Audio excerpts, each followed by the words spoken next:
The 15th of March, 1939, Prague. The sound of engines echoes through the former capital of Czechoslovakia as German columns roll past the silent crowds.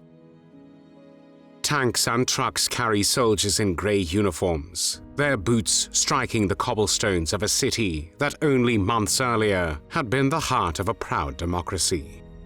Swastikas flutter above Prague, and the new Protectorate of Bohemia and Moravia is proclaimed. The German armed forces, the Wehrmacht, swiftly occupies every corner of the country. In the streets, people watch in disbelief.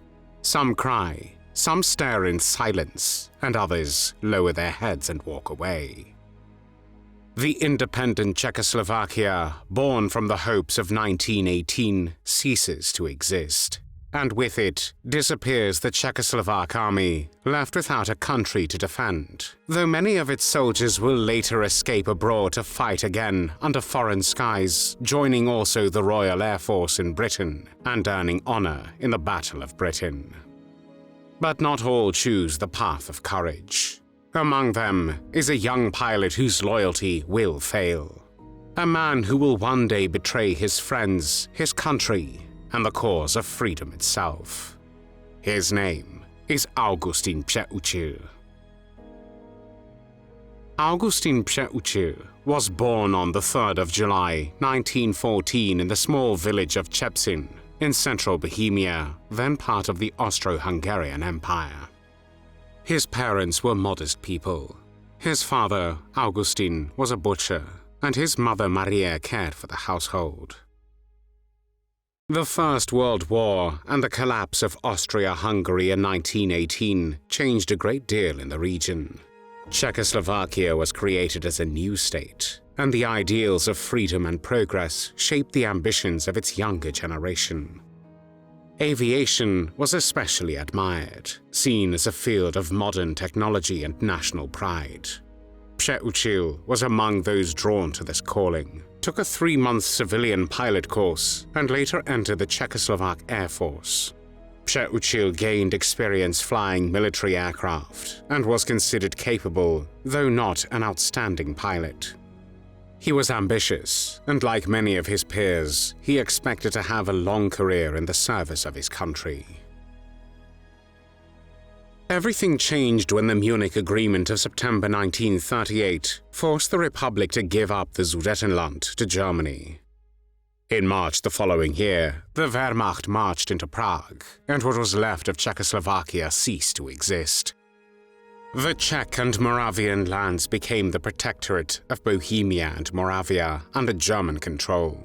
And for officers like Přeučil, the army was dissolved and their future was uncertain.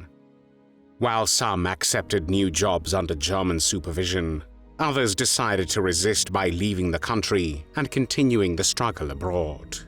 At this time, Augustin Přeučil was considering what to do in this new situation. His first idea was to send an application to join the Luftwaffe, the German Air Force, but he was rejected. In the months after the occupation, while Přeučil was applying to the Luftwaffe, thousands of Czechoslovak soldiers, pilots, and civilians crossed borders illegally into Poland or Hungary, hoping to reach France or Britain. They joined exiled forces that aimed to restore their nation. Surprisingly, and in contrast with his earlier intentions, Přeučil was among those who seemed to take this path. He left occupied Bohemia and made his way into exile. To his comrades, he seemed determined to continue the fight against the Nazis. But in truth, he was already compromised. The Gestapo, the German secret state police, had approached him after a failed attempt to flee the country, and he became a Gestapo agent in the summer of 1939. He then went into exile again. This time to Poland, where he infiltrated the forming Czechoslovak units and sent information about them to the Protectorate by post. He later left with a unit for France, and after its defeat for Great Britain, where he went through several units within the British Royal Air Force, the RAF, received generally negative evaluations, and eventually ended up at a training unit where he worked as an instructor for new pilots.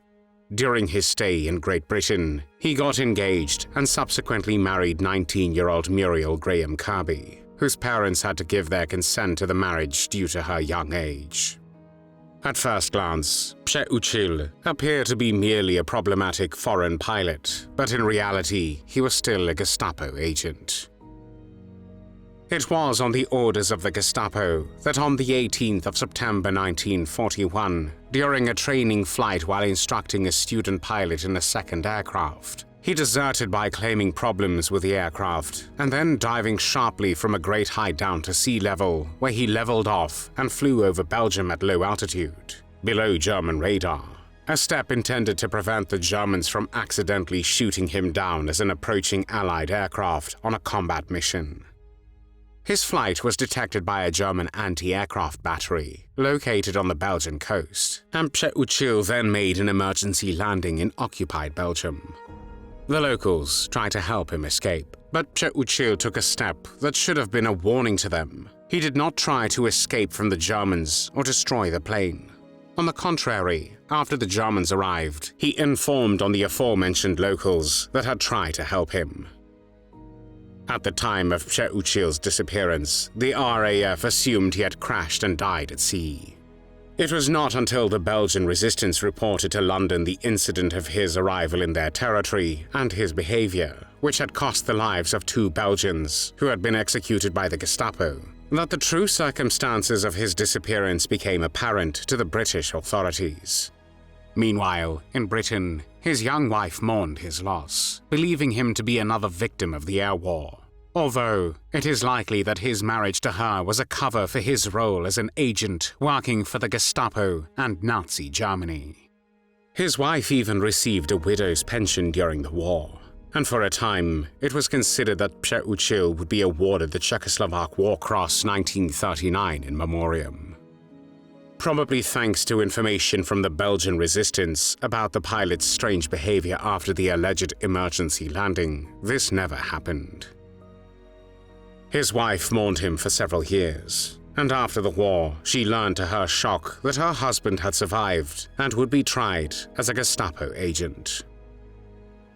The reason the traitor and Gestapo agent Augustin Přeučil decided to fly from Great Britain to Nazi-occupied territory was that he believed he was flying the most modern type of fighter plane, the Hawker Hurricane, and thought that the Germans had no information about it and that the opportunity to examine the new aircraft would give them a strategic advantage. However, Přeučil was mistaken and brought the Germans an older type of this fighter plane, about which they already had information. Přeučil's knowledge of RAF procedures, exile organizations, and escape routes made him a valuable tool. Přeučil provided the Prague Gestapo with a series of detailed reports on foreign air forces and their personnel, for which he was rewarded with 10,000 Reichsmarks, an equivalent of more than 95,000 United States dollars today. He continued to work for the Gestapo, targeting the domestic resistance with provocations. For example, he was sent to a Gestapo prison in a small fortress in Terezín as a fake prisoner. There, he was tasked with obtaining information from the prisoners, and he also participated in the interrogation of captured Czechoslovak airmen who had been taken to Prague. As a Gestapo agent, he collaborated with Karel Čurda and Viliam Gerik, 2 Czechoslovak agents who betrayed their country and collaborated with the Gestapo. It was Přeučil who reported Gerik for his weak cooperation. Přeučil's denunciations of Gerik helped to expose Gerik's efforts to establish contact with the home resistance, and this former agent was arrested and deported to the Dachau concentration camp. Přeučil was again rewarded by the Gestapo for his activities. One reason for his collaboration with the Gestapo could have been unreturned love and a murder. Before the war, in his native village of Chebsin, he fell in love with a local girl, Maruška Jarušková, but she did not share his feelings, and one day she was found dead. Although her death remains unexplained to this day, one theory claims that Přeučil killed her. His alleged accomplice, who was supposed to help him dispose of the body in the river to make it appear a suicide, confessed to the crime on his deathbed. It is therefore possible that the Gestapo learned of the murder and used it to force Přeučil into cooperation. By 1944, the war was turning decisively against Germany. As the Allies landed in Normandy and the Red Army advanced from the east, resistance movements across occupied Europe gained new strength. Přeučil's usefulness declined, but he continued to serve the Gestapo until the final days. In May 1945, Nazi Germany surrendered, and for collaborators across Europe, the end of the war marked the beginning of reckoning. Even though Přeučil tried to hide his past, his actions were too well known, and on the 19th of May 1945, 11 days after the fall of Nazi Germany, Přeučil was arrested in Prague as a known Gestapo agent. He was first tried by a military court, but his case was referred to the Civilian People's Court in Prague, which also dealt with former Gestapo agents and Nazi collaborators. The state of the Czechoslovak judiciary in the post-war period is illustrated by the fact that Augustin Přeučil, a man who left behind only destruction and the dead bodies of resistance fighters, testified in court in the cases of Viliam Gerik and Karel Čurda. To this day, it remains unclear what game Přeučil was playing during this period and whether he was attempting to exchange his testimony in court for a lesser sentence for his crimes. The trial of Augustin Přeučil took place in Prague on the 14th of April, 1947. The charges were grave: high treason, espionage, desertion, and complicity in the deaths of resistance members and civilians. Despite the fact that Přeučil's defense attorney claimed, among other things, that his client was mentally ill, the strategy did not help. The proceedings lasted only a few hours and concluded that same day, on the 14th of April, 1947, with a death sentence. That very day, the 32-year-old Augustin Přeučil was hanged in Pankrác Prison in Prague.